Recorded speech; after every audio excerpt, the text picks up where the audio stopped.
Fini donc notre petite pâte d'encolure ici.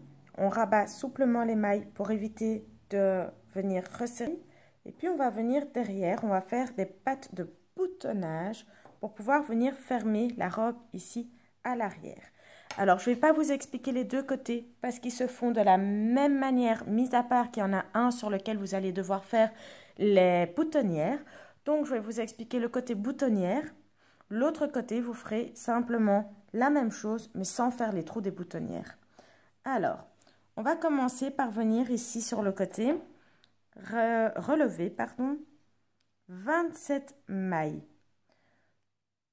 Donc, on passe l'aiguille dans notre ouvrage. Si c'est plus facile pour vous, vous pouvez venir avec le crochet, chercher vos mailles à relever et venir les relever pour les passer, oups là, je vais trop loin, pour venir les passer sur votre aiguille après. Si c'est plus facile, n'hésitez pas à l'utiliser. C'est une petite astuce qui est quand même assez pratique, je dois dire. Donc vous venez relever 27 mailles depuis votre pâte d'encolure jusqu'à ici en bas, là où vous aviez rabattu quelques mailles. Je vais relever mes 27 mailles à mon aise et puis je vais vous retrouver pour vous expliquer la suite. Voilà, j'ai donc relevé mes 27 mailles sur mon aiguille et je suis venue fixer ici le début de mon fil avec la fin du fil, avec le début du fil des mailles que j'ai relevées pour l'encolure. Comme ça, je ne perds pas mon fil. Alors, une fois que toutes ces mailles sont relevées, on va tricoter quelques rangs en jersey en faisant toujours bien attention à avoir bien notre maille lisière pour que ça reste évidemment bien joli. Alors, on tricote donc simplement en jersey de manière à ce que le côté endroit soit bien du côté extérieur de l'ouvrage, vu que c'est le côté le plus joli. Maintenant, si vous préférez le côté envers et que vous voulez tricoter en jersey envers, il n'y a aucun souci, vous pouvez faire ça aussi. C'est vraiment selon votre préférence. De plus, ce côté-ci est à l'arrière. C'est un côté que l'on verra moins. Donc, il n'y a vraiment pas de problème avec ça. Vous pouvez vraiment faire comme vous voulez. Si ce n'est pas joli à la fin, ça ne se verra pas beaucoup vu que ce sera sur l'envers de votre ouvrage. Donc, en tout, on va tricoter 0,5 cm en jersey. Donc, une fois qu'on aura fait un demi-centimètre de jersey, on fera nos petites boutonnières. Alors, c'est assez simple à faire le jersey. Le premier rang est le plus difficile parce que c'est le rang qui vient sur notre rang où on a relevé les mailles. Et donc, il est un petit peu plus compliqué à tricoter qu'un rang classique. Il suffit de faire attention à le faire comme il faut et de prendre le temps de le faire. Et on obtient donc un premier rang comme ceci sur le côté. Donc, notre jersey va donc partir dans ce sens-là. C'est normal.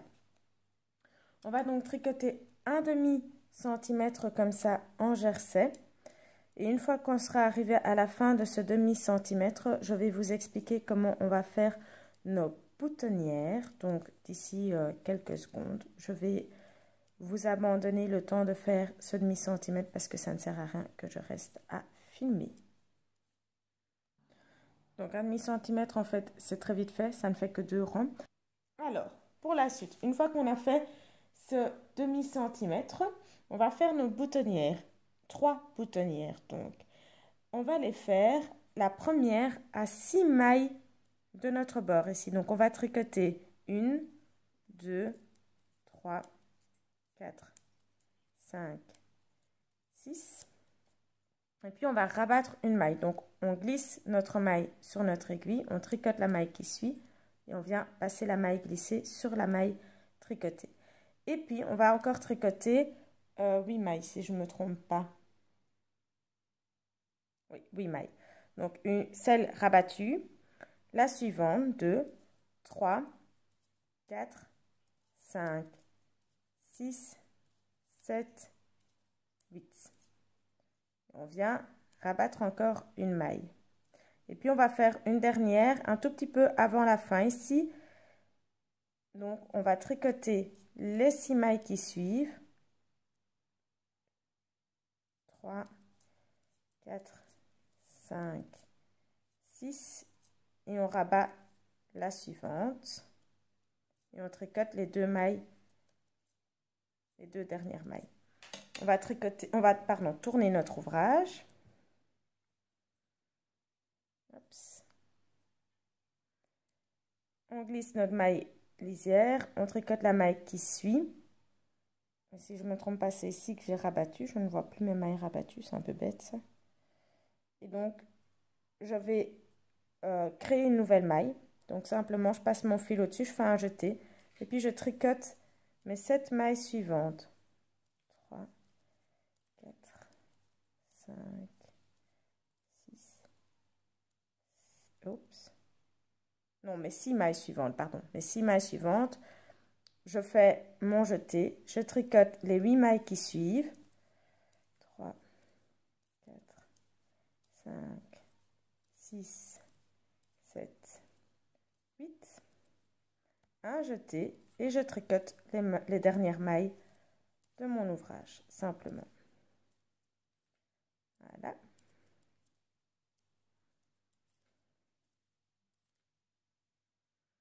Et puis, je tourne mon ouvrage. Vous voyez que ici, j'ai une première boutonnière. J'en ai une ici. Et alors la troisième, elle est tout en haut, ici. Nos boutonnières sont faites. On va mesurer. On doit avoir 1,5 cm de patte de boutonnage. Donc, on y est déjà. Et donc, on va rabattre souplement les mailles qui restent, simplement. Donc là, tout simple. De l'autre côté, vous allez tricoter, donc de nouveau, vous relevez 27 mailles sur le côté de l'ouvrage. Et puis, vous allez simplement tricoter 1,5 cm en jersey, tout à fait normalement. Une fois que vous avez donc fini de rabattre vos mailles, vous allez récupérer les mailles, les 27 mailles qui restent sur le côté donc de l'ouvrage et vous allez tricoter 1,5 cm en jersey pour faire l'autre côté. Ce sera le côté où on va aller fixer les boutons sur la patte de boutonnage. Ça permettra donc de fermer la robe. J'arrive à la fin. Je vais pouvoir vous montrer ce à quoi ça ressemble. Je ne vais pas vous montrer donc la deuxième patte de boutonnage parce qu'elle est très facile à faire. Mais par contre, je vais vous montrer après ça les coutures. De pouvoir fermer le col. Hop, je vous le mets comme ceci. Donc une deuxième patte de boutonnage qui fera aussi 1,5 cm pour pouvoir fermer ici. On fermera donc derrière. Celle-là, je ne vais pas vous la montrer. Par contre, je vais vous montrer pour vos coutures comment vous devez faire. Donc on va commencer par remettre l'ouvrage endroit sur endroit de manière à ce que le côté envers soit face à nous. Et puis je vais retrouver mes aiguilles ici, mes épingles. Et je vais vous montrer comment est-ce que vous êtes censé fixer chaque partie ensemble. Alors, vous mettez... Oups là, j'ai déjà perdu mon épingle, ça commence mal. Donc vous mettez envers sur envers. Là, j'ai pris le devant et le dos. En faisant attention, évidemment, normalement, vu que vous avez déjà fait des coutures, vous n'avez pas trop d'autres choix, à ce que vos emmanchures soient l'une contre l'autre. Vu que vous avez déjà tricoté et cousu ici en haut, de toute façon, vous n'avez pas d'autre choix que d'arriver comme ceci. Oups, je prends mes manches aussi. Et les manches, et c'est là que je trouve ça le plus compliqué, il faut faire attention à ce qu'elles soient bien mises et que vous ayez du coup vos manches à l'endroit quand vous allez retourner votre ouvrage. Donc évidemment, si vous faites ça comme ceci, vous voyez bien que vous allez vous retrouver avec un côté envers, un côté endroit. Donc, il va falloir que votre côté envers vienne se mettre ici. à côté de votre côté endroit. Hop, je glisse ma manche à l'intérieur dans le bon sens. Elle va donc devoir être cousue comme ceci à l'intérieur. Mais en faisant attention que ici vous êtes envers sur envers ici. Donc quand vous allez coudre votre manche, vous allez devoir coudre votre manche dans l'autre sens. C'est-à-dire, si vous commencez par coudre la manche, vous devez faire votre couture comme ceci, de là à là. Et puis vous allez retourner votre manche et venir la mettre à l'intérieur. Donc je vais vous montrer les coutures sur la manche pour que ce soit plus clair. Étant donné que je n'ai pas laissé beaucoup de fil à la fin et au début de mon ouvrage, je vais prendre un nouveau fil pour le faire. Et je vais vous montrer les coutures avec le crochet. Donc j'ai pris mon fil qui est encore raccordé à ma pelote. Je ne l'ai même pas coupé. Je fais ma fenêtre. Je viens passer mon crochet dans la première maille ici et dans la deuxième maille ici. Donc ma première maille, c'est la première partie de ma manche, un côté de ma manche, et ma deuxième maille l'autre côté. J'ai plié ma manche endroit sur endroit. Si pour vous c'est plus facile, je vais peut-être commencer par ça. Si pour vous c'est plus facile, vous pouvez venir ici, mettre votre manche bien comme il faut, en mettant bien vos diminutions l'une sur l'autre. Et puis vous venez ici, au début des diminutions, venir mettre vos épingles pour fixer vos parties ensemble. Pour que vous soyez sûr que vous fassiez vos coutures correctement, bien plat, bien joli. Moi, normalement, je n'utilise pas cette technique avec les aiguilles parce que ça m'ennuie plus qu'autre chose, en fait, d'avoir des aiguilles dans mon ouvrage quand je couds. Mais ici, pour le bien de la vidéo, pour que vous puissiez comprendre, je vais le faire pour vous. Alors, donc, on voit la première maille, elle est ici. On passe le crochet dedans. Et puis la deuxième maille, elle est ici. On passe le crochet dedans. Et là, vous voyez l'importance de la maille lisière. Quand on met les deux côtés l'un à côté de l'autre, les mailles se mettent les unes à côté des autres et c'est pratique pour coudre. On les voit bien et on sait où est-ce qu'on doit passer le crochet. On prend le fil et on vient le passer à travers ces mailles. Alors là, je le passe complètement pour pouvoir le fixer. Voilà. Comme ça, mon fil ne s'en va pas. Et puis, donc là, on vient de le passer dans la première maille. On va venir dans la deuxième, des deux côtés de l'ouvrage. Donc, il faut bien prendre les deux côtés. On passe le fil à travers le crochet et on le passe à travers. Mais là, on ne le passe pas complètement. On garde le fil de l'autre côté. Et puis, on vient avec le crochet dans la maille qui suit. Hop, des deux côtés de nouveau.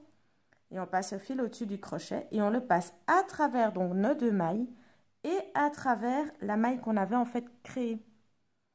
Et puis on vient dans la quatrième, on passe à travers la quatrième de la première partie, la quatrième de la deuxième partie. On passe le fil par au-dessus du crochet, on le tire à travers la première de la quatrième partie, la quatrième de la première partie, la quatrième de la deuxième partie et la maille qui avait été créée sur le crochet. On vient chercher la cinquième maille de la première partie, de la deuxième partie. On tire un petit peu notre couture parce qu'il faut quand même que ça se tienne ici. C'est le but que ça ne parte pas. Et on vient passer le fil au-dessus du crochet. On passe à travers la cinquième maille de la première partie, la cinquième maille de la deuxième partie et la maille qui était sur le crochet. C'est important surtout de bien passer à travers la maille qui était sur le crochet pour éviter de perdre cette maille-ci. Alors, de nouveau, on vient dans la sixième maille, on passe le crochet et on tire à travers tout. Alors là, je ne sais pas tirer à travers tout parce que j'ai oublié d'enlever mon aiguille. C'est pour ça que je n'aime pas travailler avec les épingles dans l'ouvrage parce que je les oublie. On fait la même chose avec la septième maille, avec la huitième et ainsi de suite. Jusqu'à ce qu'on arrive là où j'ai mis ma première épingle en fait. Faites aussi attention, donc il faut serrer pour que votre couture ne soit pas trop lâche, mais vous devez aussi faire attention à ne pas trop serrer, parce qu'il ne faut pas non plus que votre ouvrage se replie comme ça sur lui-même. Alors ici, ce que je voulais vous montrer, donc mon aiguille, elle arrivait jusqu'ici. Vous devez arriver là et terminer ici la couture de votre manche, parce que cette partie-ci vient se coudre évidemment dans votre ouvrage, sur le dos et sur le devant de l'ouvrage.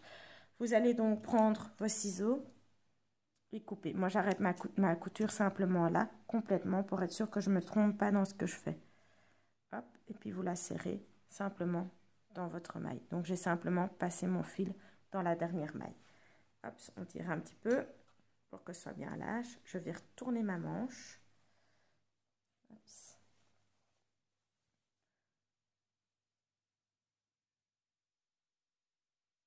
Et voilà, ma manche est terminée.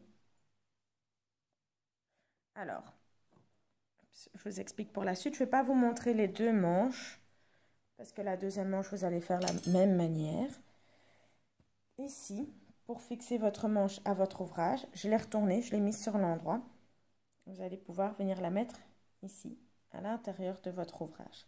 Alors, généralement, moi, je fixe d'abord ici.